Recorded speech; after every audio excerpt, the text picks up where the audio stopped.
आपके बॉस कौन है? सॉरी मैम, हमारे बॉस ने बोला है कि उन्हें पूरी उम्मीद है कि आप उनकी आइडेंटिटी को गैस कर लेंगी। ये तोहफा सिर्फ और सिर्फ आपके लिए है और मुझे पूरी उम्मीद है आज की रात आपकी शानदार जाएगी। वैसे उस गिफ्ट बॉक्स में था क्या? सूरत शहर में ऐसा कौन सा बॉस आ गया जो अनिका को गुमनाम तोहफा भेजने लगा? ये सूट तुमने स्पेशल प्राइस में खरीदा है ना? जहाँ तक मुझे याद आ रहा है ना, ये मैंने चोर मार्केट में देखा था। कितने का? 500? अरे क्या क्वालिटी है इस सूट की? वो क्या है ना uncle, mango uncle, sorry to disappoint you, लेकिन इस सूट के लिए मैंने एक भी पैसा खर्च नहीं किया।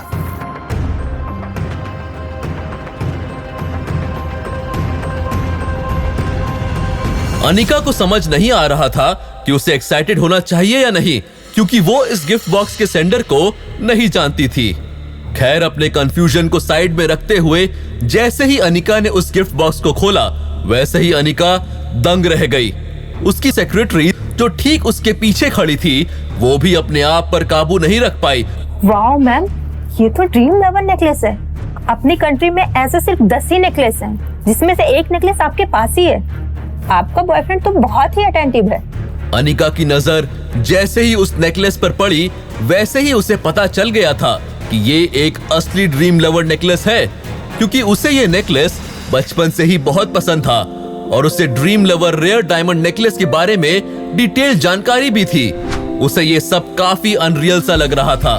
कहीं वो सपना तो नहीं देख रही थी? आखिर ड्रीम लवर नेकलेस उसे किसने दिया होगा? क्या वो विहान हो सकता है? लेकिन विहान के लिए ड्रीम लवर नेकलेस खरीदना इतना आसान नहीं होगा। कहीं ऐसा तो नहीं कि विहान को नक्श की बातों का कुछ ज्यादा ही बुरा लग गया हो और वो अनिका के सामने अपने आप को महान दिखाने के लिए अपनी सारी सेविंग्स इस ड्रीम लवर में लगा बैठा। ये सब सोचते हुए अनिका के दिल में कुछ कुछ होने लगा था और ये कुछ कुछ विहान को लेकर हो रहा था। अनिका अंदर ही अंदर बहुत टच फील कर रही थी। You can leave now. Thank you. अगर आज की फैमिली गैदरिंग में अनिका ने ये ड्रीम लवर नेकलेस पहना, तो वो अपने खानदान की पहली औरत होगी जिसके पास इतना बेशकीमती हार है। अनिका मिसाल बन जाएगी, खानदान उसे हमेशा याद रखेगा। ये सब सोच सोच कर अब उसे और भी ज्यादा एक्साइटमेंट हो रही थी। दूसरी तरफ नक्श कपड़ों को लेकर बहुत परेशान हो रहा था। उसने मॉल में मोस्टली सारे आउटलेट्स को कवर कर लिया था, लेकिन उसे अपने लिए कोई भी ढंग का सूट पसंद नहीं आ रहा था। हर किसी सूट में उसे कोई ना कोई खामी नजर आ रही थी, किसी का कलर तो किसी की फिटिंग। अब उसे ऐसा लगने लगा था कि यहाँ तो उसका काम नहीं बनने वाला है। जब नक्श को कुछ भी समझ नहीं आया, तो उसने अपनी पर्सनल सेक्रेटरी को कॉल किया, जो उसके दादाजी ने उसके लिए अरेंज की थी। धीरे धीरे भानुशाली ग्रुप नक्श को सारी लग्जरीज देता हुआ दिखाई दे रहा था। नक्श की सेक्रेटरी बहुत ही एफिशिएंट थी। आधे घंटे से भी कम समय में उसने नक्श के मुताबिक एक ऐसा सूट का इंतजाम किया जिसका कलर भी अच्छा था और उसकी फिटिंग भी परफेक्ट थी। अब नक्श को वाकई में लगने लगा था कि वो किसी बड़ी कंपनी का सीईओ है। फाइनली सूट मिल गया था और अब नक्श अपनी हवाई की सवारी करते हुए सीधा घर की तरफ निकल पड़ा था। जैसे ही नक्श घर में घुसा, उसने देखा कि उसकी बीवी लिविंग रूम में आईने के सामने ड्रीम लवर नेकलेस पहने अपने आप को निहार रही थी। निहारती क्यों नहीं, उसकी खूबसूरती में 4 चांद जो लग गए थे। ऐसा लग रहा था कि नक्श के तोहफे से उसकी बीवी काफी सेटिस्फाइड है। इतनी सेटिस्फाइड है कि जैसे ही उसे ये नेकलेस मिला, उसने झट से पहन भी लिया। लेकिन सच में अनिका की गर्दन पर ड्रीम लवर नेकलेस वाकई में काफी नोबल और एलिगेंट लग रहा था। मिरर के रिफ्लेक्शन से जब अनिका की नजर नक्श पर पड़ी, जो ठीक उसके पीछे खड़ा था, तो अचानक से अनिका के चेहरे के एक्सप्रेशंस बदल से गए। अनिका ने अपना ध्यान अपने कपड़ों की तरफ डाला जो उसने आज की फैमिली गैदरिंग के लिए पहने थे। एक तरह से अनिका ने नक्श के एग्जिस्टेंस को पूरी तरह से नजरअंदाज कर दिया था। आपको क्या लगा, अनिका नक्श को देखकर खुशी से झूम उठेगी? कैसे, क्यों? अनिका को तो पता ही नहीं था कि उसे ये नेकलेस नक्श ने दिया है। उसके हिसाब से तो ये नेकलेस विहान ने दिया है। अनिका, मुझे जब भी रेयर डायमंड नेकलेस मिलेगा ना, मैं डेफिनेटली तुम्हारे लिए लेके आऊंगा। चित्रा जो चेयर पर बैठकर टीवी देख रही थी, जब उसका ध्यान नक्श के हाथ में उस काले हैंडबैग पर गया, तो उसने चौंकते हुए नक्श से कहा, इसमें क्या है? तुम्हारे कपड़े? जल्दी जाओ और चेंज करो, हमें 5 मिनट के अंदर अंदर निकलना है। सारुचे, मैं अभी चेंज करके आता हूँ। नक्श ने चित्रा से कहा और तुरंत ही अपने कमरे की तरफ निकल पड़ा। चित्रा ने उसे सिर्फ 5 मिनट का समय दिया था।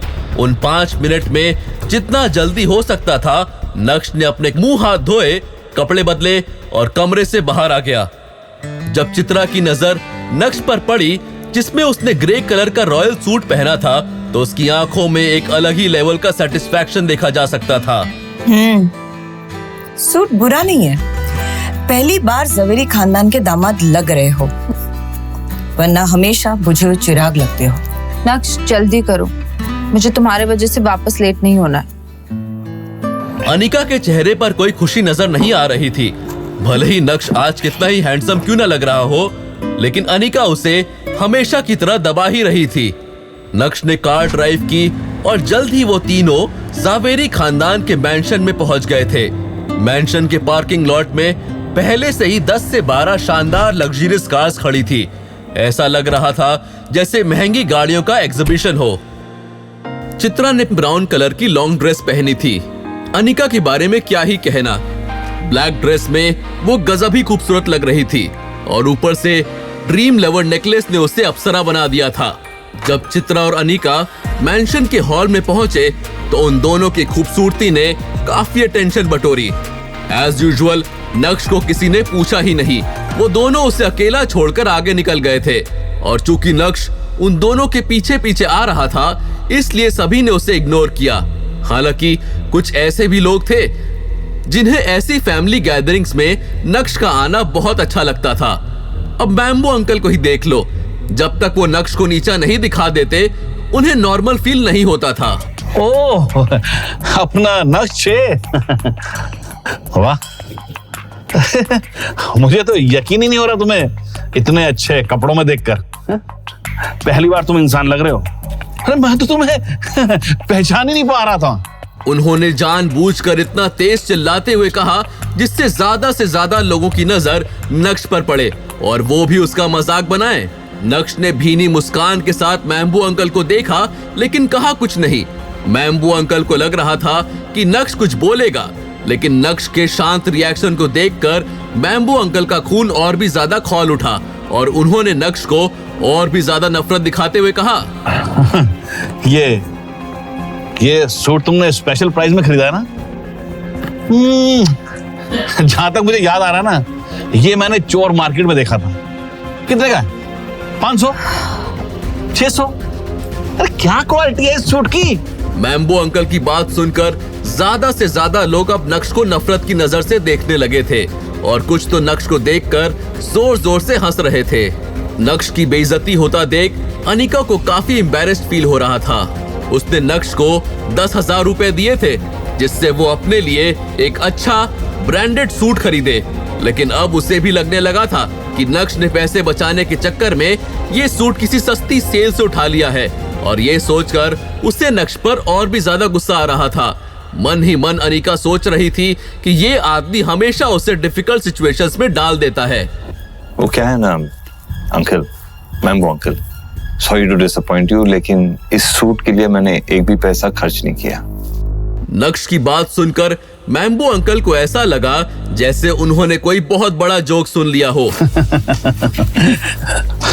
अच्छा, तो तुमने इस सूट के पैसे ही नहीं दिए? अच्छा है, हो सकता है कि दुकान के मालिक को तुम्हारी सूरत देखकर तुम पर तरस आ गया होगा और तुम्हारी गरीबी में तुम्हारी ये मदद कर दी होगी। क्यों? क्यों भाई? ये सुनकर अब सभी लोग जोर जोर से हंसने लगे थे और सभी नक्श को ऐसे देख रहे थे। ये देखकर चित्रा और अनिका भी काफी एम्बैरेस हो गए थे। चित्रा एक पल भी नक्श के साथ खड़ी नहीं होना चाहती थी। उसे लग रहा था कि अगर वो एक पल और खड़ी रही तो नक्श की वजह से उसकी बची कुची इज्जत भी चली जाएगी।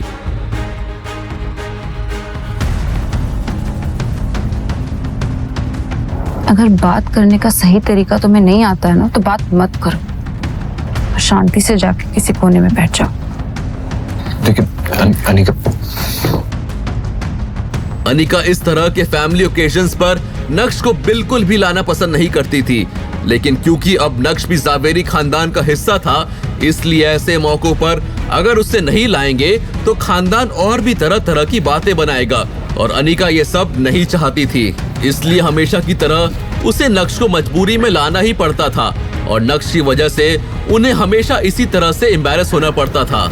अनिका, मुझे तुम्हारे बारे में पीछे कुछ भी बात करने का कोई शौक नहीं है, लेकिन ये जो तुम्हारे पति है ना, इन्होंने कभी अमीरी तो देखी है नहीं और ना ही इन्हें अमीरों की तरह रहना आता है। अरे इनका तरीका अलग है, इसलिए हर जगह ये हंसी का पात्र बनता है। लेकिन अनिका, तुमने तो अमीरी देखी है ना, लेकिन तुम होगी अपने ऊपर खर्च ही नहीं करना चाहती। अब ये जो ये ड्रेस पहनी है, कितने की है? 15,000 रुपए की है ना? अरे कितने शर्म की बात है कि इतने बड़े ओकेजन पर इतनी सस्ती ड्रेस पहनकर आने की हिम्मत की। मैम्बो अंकल की नजर ऊपर से नीचे तक बस अनिका को ही देख रही थी। उनके चेहरे की शातिर मुस्कान देखकर अनिका काफी अनॉयड फील कर रही थी। जब मैम्बो अंकल ने देखा कि सभी का ध्यान उनकी तरफ ही है, तो तुरंत ही उन्होंने अपना एक हाथ ऊपर उठाया और अपने सूट को थपथपाने लगे। उनके एक्सप्रेशंस में एरोगेंस साफ साफ दिखाई दे रहा था।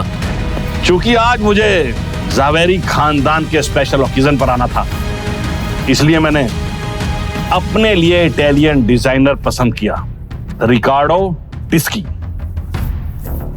नाम तो सुना होगा ना, रिकार्डो टिस्की। और ये मेरा सूट कस्टम मेड है और इसके लिए मैंने पूरे 6 लाख रुपए खर्च किए हैं। कितने? 6 लाख। वेटर, और उधर कहां जा रहे हो? इधर आओ, इधर से, इधर से।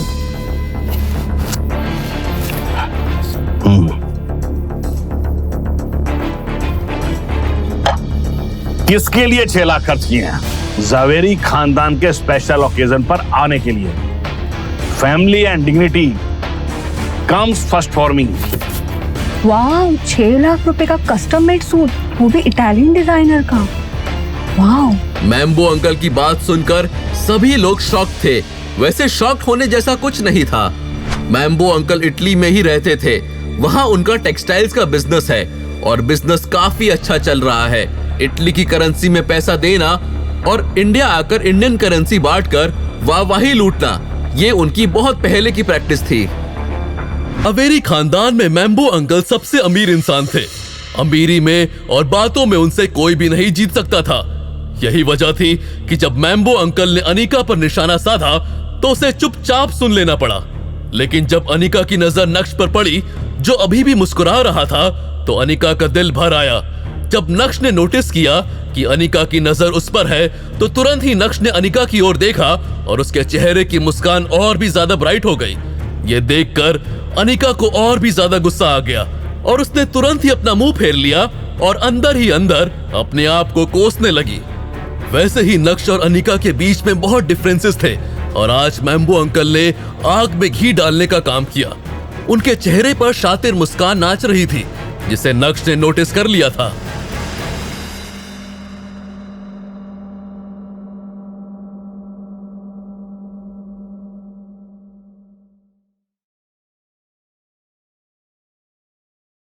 वाह मैम्बो अंकल, ये शैंपेन तो काफी कीमती लगती है। आपकी चॉइस की तो दाद देनी पड़ेगी। ये भी तो काफी महंगी लगती, जैसे आपका ये सूट है। ये हाथ कैसे लगाया तूने? पता नहीं कितने लाख का सूट है ये। 6 लाख रुपए। तुझे तमीज नाम की चीज नहीं है ना तेरे अंदर? मैम्बो अंकल बहस करने के लिए हमेशा तैयार रहते थे। उन्हें छोटी छोटी बातों को बड़ा बनाने में बहुत मजा आता था।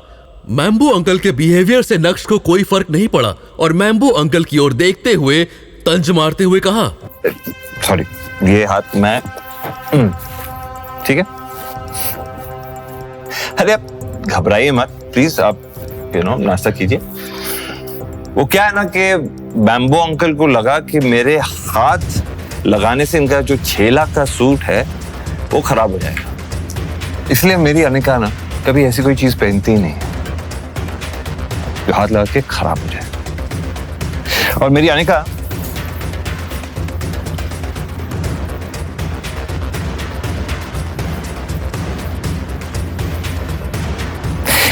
इसलिए मेरी खूबसूरत बीवी को खूबसूरत चीजें पसंद है।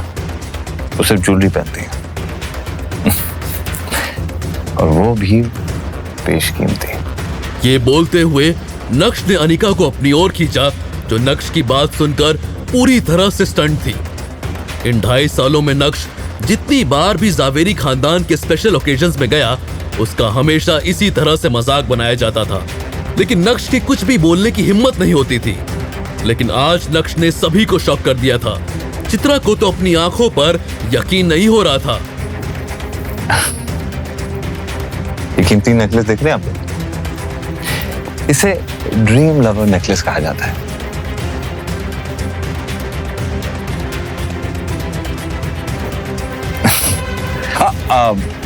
अंकल, आप इनकी कीमत मत पूछिएगा, क्योंकि आपने ये जो महंगा वाला सूट पहना हुआ है ना, उससे कहीं ज्यादा महंगाई है। मतलब अगर आप ऐसे 100 सूट भी बना देंगे ना, फिर भी ये ड्रीम लवर नेकलेस की बराबरी नहीं कर पाएगा। वो कहते हैं ना कि शब्दों में बहुत ताकत होती है। नक्श ने ऐसा कुछ कह दिया था कि हॉल में मौजूद सभी लोग साइलेंट मोड पर चले गए थे और पीछे सिर्फ पियानो की मधुर आवाज ही सुनाई दे रही थी। अनिका की गर्दन को गौर से देखने के बाद सारे गेस्ट जैसे पागल ही हो गए। क्या मैंने कुछ गलत तो नहीं सुना, या मैं कुछ गलत देख रही हूँ? अरे ये तो ड्रीम लवर नेकलेस ही है। एक पल के लिए अनिका हॉल में मौजूद सभी लोगों के लिए आई कैचिंग पर्सनैलिटी बन गई थी। सभी की नजरें उसी पर टिकी हुई थी और ये देखकर उससे बहुत अच्छा लग रहा था। वो काफी सेटिस्फाइड फील कर रही थी और करेगी भी क्यों नहीं। एक औरत क्या चाहती है? यही कि सब उसकी तारीफ करें, और अनिका के साथ यही तो हो रहा था। कुछ समय पहले अनिका को नीचा दिखाया गया था और अब देखिए अनिका टॉप पर पहुंच गई थी। उसी समय अनिका ने अपना ध्यान नक्श पर लगाया, जो ठीक उसके बाजू में खड़ा था। चित्रा के साथ साथ अब अनिका को भी यकीन हो गया था कि नक्श बदल गया है। खैर, ये समय नक्श के अंदर आ रहे चेंजेस जानने का नहीं, बल्कि अपनी और ज्यादा वाहवाही लूटने का था। इसलिए अनिका बार बार अपना हाथ ड्रीम लवर पर लगाते हुए सभी को दिखाने और साथ ही साथ जलाने की कोशिश कर रही थी। तुम सब लोगों को बेवकूफ बना रहे हो। अरे कैसा ड्रीम लवर? तुम लोगों के पास इतने पैसे कहां से आ गए कि तुम ड्रीम लवर खरीद सको? मुझे यह पक्का यकीन है कि अनिका ने नकली ड्रीम लवर नेकलेस पहना हुआ है। हालांकि उन्हें पता था कि वो असली ड्रीम लवर ही है, लेकिन इस समय वो अपनी बात को सामने रखते हुए उसे फेक बताने की कोशिश कर रहे थे। उन्हें लग रहा था कि लोग उनकी बात पर यकीन करेंगे और ये बात आगे तक जाएगी। वैसे भी उन्हें इस तरह की बहस करने में मजा ही मजा मिलता था। जब नक्श ने ये सुना तो उसके चेहरे के एक्सप्रेशंस पूरी तरह से बदल गए थे। मुंह बनाते हुए नक्श ने कहा, आपको यकीन करना है तो कीजिए, वरना मत कीजिए। उससे हमें कुछ फर्क नहीं पड़ता। और हमारे पास कितने पैसे हैं ये आपको बताने की क्या जरूरत है? आप अकाउंट डिपार्टमेंट में काम करते हैं। नक्श, चुप हो जाओ। मैं तो बस जवाब। Just let it be ना।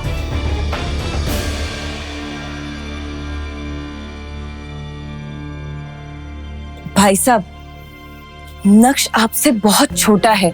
कभी कभी गुस्सा आ जाता है तो वो छोटे बड़ों का लिहाज भूल जाता है, पर आप तो बड़े हैं। आप क्यों ये सब फालतू की बहस में पड़ रहे हैं? छोड़िए ना, जाने दीजिए। मैम्बो भाई, अच्छा कावेरी दिखाई नहीं दे रही है? बच्चे भी नहीं दिखे, कहाँ है सब? अरे कावेरी तो इटली में है भाई। उसका अपना बुटीक का बहुत बड़ा काम है। वो आप लोगों की तरफ फ्री थोड़ी है। नेहर और हेतल भी बहुत अच्छे हैं। नेहल के लिए हमने रिश्ता देख लिया है। अगले साल तो हम उसकी शादी कर ही देंगे। मेरा होने वाला दामाद अमेरिका में बहुत बड़ा डॉक्टर है। अरे मैं तो बहुत खुश हूं कि मुझे इतना बढ़िया दामाद मिला, और मुझे उसके लिए बेबी सिट करने की भी कोई जरूरत नहीं है। अरे अच्छा खासा कारोबार है, अपने पैरों पर खड़ा है। और क्या, घर में बैठकर रोटियां नहीं तोड़ता, मेहनत का काम करता है, समझे? मैम्बो अंकल भला कैसे शांत हो सकते थे? उन्हें तो चित्रा ने बल्कि बोलने की अच्छी खासी अपॉर्चुनिटी दे डाली थी। ये सब सुनकर चित्रा बहुत ज्यादा एम्बैरेस्ड फील करने लगी। तभी इतने में एक भारी आवाज सुनाई दी। अरे सब क्या कर रहे हैं? लो बा आ गई, आओ बा। मैम्बो अंकल के कदम अपनी माँ की तरफ बढ़ने लगे थे। अनिका की दादी, जिनका नाम कल्याणी था, वो अब करीब 90 साल की हो गई थी और उन्हें देखकर हॉल में मौजूद सभी लोग जय श्री कृष्णा बोलते हुए उन्हें ग्रीट करने लगे थे। अनिका की दादी की वजह से ही जावेरी खानदान में समय समय पर ऐसी फैमिली गैदरिंग्स होती थी। अपने बेटे को देखकर कल्याणी के चेहरे पर भी रौनक आ गई थी। लेकिन जब कल्याणी की नजर नक्श पर पड़ी, जो अनिका के साथ खड़ा था, तो उनके चेहरे के एक्सप्रेशंस अचानक से बदल गए थे। नक्श बहुत अच्छे से जानता था कि कल्याणी उसे पसंद नहीं करती है। नक्श को भी उनसे कुछ फर्क नहीं पड़ता था। ये सब नक्श के लिए रोज का था। इन 2.5 सालों में कल्याणी का ऐसा चेहरा देखने की अब आदत सी हो गई थी। ठीक है, अब सभी से मेल मिलाप हो गया है, तो खाने को भोग लगाया जाए। जी। कल्याणी के आदेश पर सारे पकवानों का भगवान कृष्णा को भोग लगाया गया और उसके बाद सभी लोग डाइनिंग टेबल की तरफ बढ़े। क्योंकि मैम्बो अंकल कल्याणी के फेवरेट थे, इसलिए वो हमेशा कल्याणी के पास वाली चेयर पर ही बैठते थे और दोनों माँ बेटे परिवार की चुगली करने का काम करते थे। अनिका के पापा की डेथ के बाद से कल्याणी ने चित्रा और अनिका को एक तरीके से अलग ही कर दिया था। लेकिन लोगों के सामने दिखावा करने के लिए वो उन्हें हमेशा इन फैमिली गैदरिंग्स में बुलाती थी। जब सभी लोग डाइनिंग टेबल पर बैठ गए तो कल्याणी ने कहा, मैं आप सभी का यहाँ आने के लिए बहुत बहुत शुक्रिया करना चाहती हूँ। मैं इसी तरह पूरे परिवार को एक साथ जोड़ना चाहती हूँ। जब तक मैं जिंदा रहूं, तब तक मैं सबको एक साथ लेकर चलना चाहती हूँ। मेरे मरने के बाद भले ही आप लोग कुछ भी करो, लेकिन आप सबको एक साथ इतना खुश देखकर मुझे बहुत ही खुशी मिलती है। उम्मीद करती हूँ कि इसी तरह पूरा परिवार हमेशा एक साथ रहेगा और कभी भी एक दूसरे का साथ नहीं छोड़ेगा। प्यार भरा भाषण देने के बाद डिनर की शुरुआत हुई। डिनर में ढोकला, गाठिया, ठेपला, खांडवी, कढ़ी, बाप रे, इतना कुछ था कि डिशेस का नाम लेते लेते ही पेट भर जाएगा। जब नक्श की नजर डिनर स्प्रेड पर पड़ी तो उसके मुंह में पानी आने लगा था। खाने पीने के मामले में नक्श की डाइट बहुत अच्छी थी। जैसे ही खाने की शुरुआत हुई, वैसे ही नक्श अपनी धुन में खाना खाने लगा। वो बेफिक्रे की तरह अलग अलग डिशेस के मजे लेने में लगा हुआ था। अनिका और चित्रा ने भी नक्श को कई बार देखा, लेकिन नक्श ने ऐसे प्रिटेंड किया जैसे मानो उसने उन दोनों को देखा ही नहीं हो। नक्श के ईटिंग मैनर्स भी बुरे नहीं थे, बस वो खाना सभी से बहुत फास्ट खाता था और इसी वजह से सब उसे घूरते थे। लेकिन अगर नक्श खाना खाते हुए इस सब के बारे में सोचेगा तो वो ठीक से खाना नहीं खा पाएगा। खाना खाते हुए अचानक से कल्याणी ने बोलना शुरू किया, यहाँ आने से पहले मुझे एक बहुत ही रिलायबल न्यूज़ मिली है कि भानुशाली ग्रुप अपना सीईओ बदल रहा है और ये भी सुनने में आया है कि वो सीईओ बहुत ही यंग है, बिल्कुल हमारी पोती अनिका के जैसे। शायद 2-3 दिन में ऑफिशियली अपॉइंट कर दिया जाएगा। कल्याणी की बात खत्म होते ही वहां मौजूद सभी के चेहरों पर सरप्राइज एक्सप्रेशन देखा जा सकता था। फुसफुसाने का दौर भी शुरू हुआ और सभी के मन में कुछ बेसिक कॉमन सवाल थे कि भानुशाली ग्रुप अचानक से अपना सीईओ क्यों बदल रहा है। उस कंपनी में ऐसी भी क्या उथल पुथल हो गई है कि उन्हें सीईओ बदलने की जरूरत पड़ रही है। वो नया सीईओ कौन होगा, वो क्या नए चेंजेस लेकर आएगा, भानुशाली ग्रुप का फ्यूचर प्लान क्या है, वगैरह वगैरह।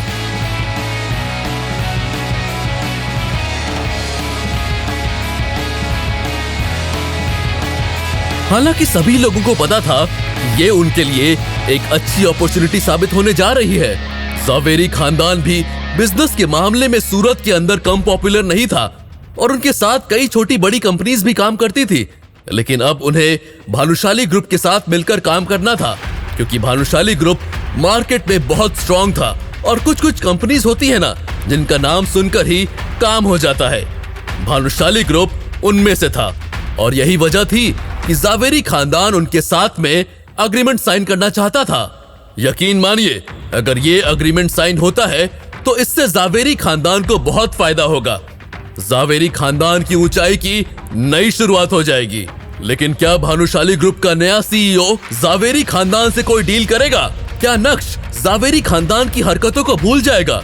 क्या नक्श अपनी बीवी अनिका के लिए जावेरी खानदान से डील करेगा? तब क्या होगा जब जावेरी खानदान को पता चलेगा कि भानुशाली ग्रुप का नया सीईओ नक्श है? अनिका और चित्रा की तरफ से कैसा रिएक्शन आएगा? मैम्बो अंकल का क्या? वो तो नक्श को फ्री की रोटी चबाने वाला समझ रहे हैं, तो नक्श उनसे कैसे निपटेगा?